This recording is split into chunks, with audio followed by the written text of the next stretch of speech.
نحمده ونصلي ونسلم على رسوله الكريم أما بعد فأعوذ بالله من الشيطان الرجيم بسم الله الرحمن الرحيم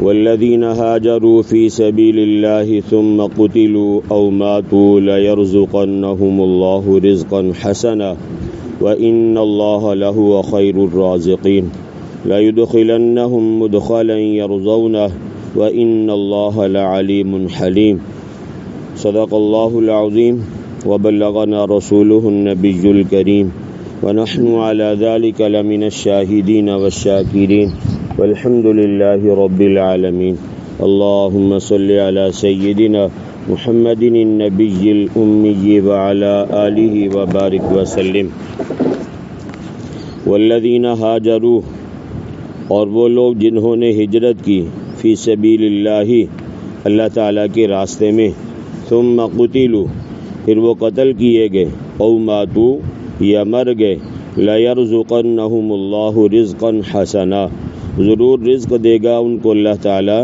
رزقا حسنا، اچھا رزق، وَإِنَّ اللَّهَ، اور بے شک اللہ تعالیٰ، لَهُوَ خَيْرُ الرَّازِقِينَ، البتہ وہی ہے سب سے بہتر رزق دینے والا، لَيُدْخِلَنَّهُمْ، البتہ ضرور داخل کرے گا ان کو، مدخلاً، داخل کرنے کی جگہ، یرضونہ، جس کو وہ پسند کریں گے، وَإِنَّ اللَّهَ لَعَلِيمٌ حَلِيمٌ، اور بے شک اللہ تعالیٰ البتہ جاننے والا، تحمل والا ہے، ذالک، یہ ایسے ہی ہوگا، ومن عاقب، اور جس نے بدلہ لیا، بمثل ما عوقب بہ، مثل اس کے جو اس کو تکلیف دی گئی، ثم بغی علیہ، پھر اس پر زیادتی کی گئی، لینصرنہ اللہ، البتہ ضرور مدد کرے گا اس کی اللہ تعالیٰ، ان اللہ لعفو غفور، بے شک اللہ تعالیٰ بہت معاف کرنے والا، بخشنے والا ہے۔ عزیزان گرامی، 17واں سپارہ سورہ حج، آیت نمبر 58 سے لے کے 60 تک، یہ چند آیات کا ترجمہ آپ حضرات کے سامنے کیا ہے۔ پہلی آیت مبارکہ میں اللہ تعالیٰ نے ایمان والوں کے بعض نیک اعمال کا ذکر کیا ہے، لیکن وہ نیک اعمال ایسے ہیں جو کرنے اتنے آسان نہیں ہیں، ہے تو عمل اچھا، نیک عمل ہے، لیکن یہ کہ وہ نیک اعمال کرنے کے بھائی قدر مشکل ہیں، ہر ایمان والے کے بس کی بات نہیں ہے۔ کہنا آسان ہے، سننا بھی آسان ہے، لیکن عملی طور پہ اس کو پورا کرنا کیا بھائی بہت مشکل ہے۔ سب سے پہلے نمبر پہ اللہ تبارک و تعالیٰ نے جس عمل کا تذکرہ فرمایا وہ ہے ہجرت۔ کیا ہے بھائی؟ ہجرت۔ آپ ذرا تصور کریں، آپ کا ذاتی گھر ہے، ٹھیک ہے جی، آپ کا ذاتی کاروبار ہے، آپ کی ذاتی زمین جائیداد ہے، سب کچھ ہے، ٹھیک ہے، آپ نے جب ہجرت کرنی ہے اللہ کے دین کے لیے، اپنے ایمان کو بچانے کے لیے، آپ اپنا علاقہ چھوڑ کے جا رہے ہیں، آپ کو سارا کچھ چھوڑ کے جانا ہے، کوئی چیز آپ ساتھ لے کے نہیں جا سکتے، اور جو چھوڑ کے جانا ہے وہ بھی جو پیچھے رہنے والے وہ قبضہ کر لیں گے، آپ کو اس کا معاوضہ کچھ بھی ملنے والا نہیں ہے۔ آگے جہاں جانا ہے وہاں جا کے آپ کو رہنے کے لیے مکان ملے گا یا نہیں کچھ پتہ نہیں، کہاں جانا ہے یہ بھی پتہ نہیں، ٹھیک ہے جی۔ تو یہ ہجرت کا نام بڑا آسان ہے، لیکن یہ کرنی کیا ہے بھائی بہت مشکل ہے۔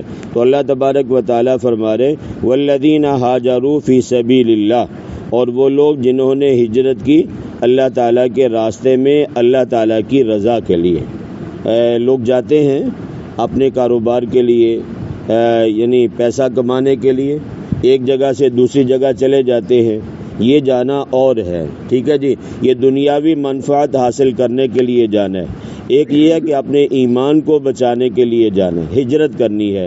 یہ جو دوسری ہجرت ہے نا بھائی، یہ اللہ کی رضا کے لیے کرنی ہے، اور اپنے ایمان کو بچانے کے لیے، اور آزادانہ اسلام کے اعمال کو یا احکام پہ عمل پیرا ہونے کے لیے کرنی ہے۔ یہ ہجرت کیا بھائی بہت مشکل ہے۔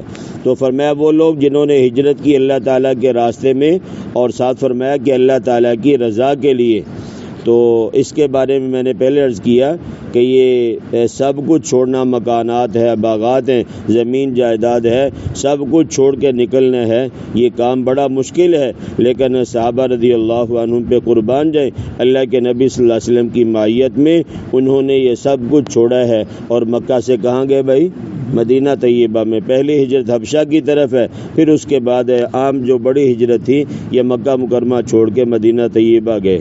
تو جنہوں نے اللہ تعالیٰ کی رضا کے لیے ہجرت کی ہے، فرمایا ثم قتلوا، پھر بعض تو وہ تھے بیچارے جن کو شہید کیا گیا، ٹھیک ہے جی، اور پھر فرمایا کہ ظالموں نے ان کو، مہاجرین کو، بعض کو راستے میں شہید کیا ہے، اور بعض ایسے بھی تھے جو شہید تو نہیں ہوئے لیکن یہ کہ او ماتو، یا طبعی طور پر مر گئے۔ تو اللہ تعالیٰ کا ان کے ساتھ کیا وعدہ ہے؟ جس نے ہجرت کی ہے، اپنا سب کچھ چھوڑا اللہ کی رضا کے لیے، ٹھیک ہے بھائی، راستے میں ان کو شہید کر دیا گیا، یا راستے میں ان کو طبعی طور پہ موت آ جاتی ہے، یا اپنی اگلی جگہ پہ جا کے، اگلے علاقے میں جا کے وہاں شہید کر دیے گئے، یا وہاں اپنی طبعی موت آ گئی، تو اللہ تبارک و تعالیٰ کی رضا کے لیے انہوں نے ہجرت کی تھی، تو اللہ ان کو کیا دے گا؟ کام مشکل ہے، تو اس پہ وعدہ اللہ کا سنیں کیا ہے۔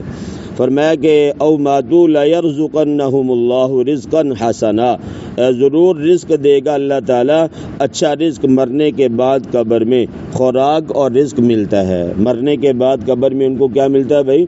خوراک اور رزق ملتا ہے، لیکن یہ کہ جو ان کی شان ہے، یا اسی طرح برزخ میں، برزخ کے حال کے مناسب جو بھی خوراک یا رزق اللہ تعالیٰ دیں گے، برحال یہ کہ یہ اللہ کا وعدہ ہے، قبر میں اللہ رزق دیتے ہیں۔ تو اگر قبر میں عذاب نہیں ہے یا قبر میں یہ معاملات نہیں ہیں، تو اللہ تعالیٰ کا یہ قرآن میں کیوں وعدہ ہے بھائی؟ کیوں بھائی؟ اگر عذاب قبر برحق نہیں ہے، معاذ اللہ، جس طرح بعض لوگ کہتے ہیں کہ دفن کر دیا، ختم ہو گیا، مٹی نے کھا لیے، یا مشرکین کا جو عقیدہ آپ نے پہلے بارہا سنا ہے کہ جب مر گئے، گل سڑ گئے، ہڈیاں تک ختم ہو گئی، تو دوبارہ کیسے اٹھایا جائے گا؟ اللہ کہتے ہیں جو میرا بن کے زندگی گزارتا ہے، میرے لیے اپنے وطن اصلی کو چھوڑ دیتا ہے، اور اگر وہ قتل کر دیا جاتا ہے، یہ ایک وقت کے بعد اسے موت آ جاتی ہے، تو اللہ کیا وعدہ فرما رہے کہ قبر میں بھی ہم اس کو کیا دیں گے بھائی؟ رزق دیں گے۔ تو اگر قبر میں رزق ملتا ہے ایمان والوں کو، جو کفر کی شکل میں جو گئے ہیں، ان کے لیے پھر عذاب ہوگا یا نہیں بھائی؟ کیوں بھائی؟ جو لوگ اللہ کی نافرمانی کر کے گئے ہیں، ظاہر سی بات ہے پھر قبر میں ان کے لیے مشکلات بھی ہیں۔ حدیث پاک میں آتا ہے القبر روضۃ من ریاض الجنہ او حفرۃ من حفر النیران، فرمایا یہ جو قبر گڑھے کی شکل میں نظر آتی ہے، یہ یا تو جنت کے باغوں میں سے باغ ہے، یا جہنم کے گڑھوں میں سے گڑھا بن جاتی ہے۔ یہ بظاہر مٹی کا ڈھیر ہے، لیکن یہ کہ اس کے اندر کے معاملات بڑے عجیب ہیں۔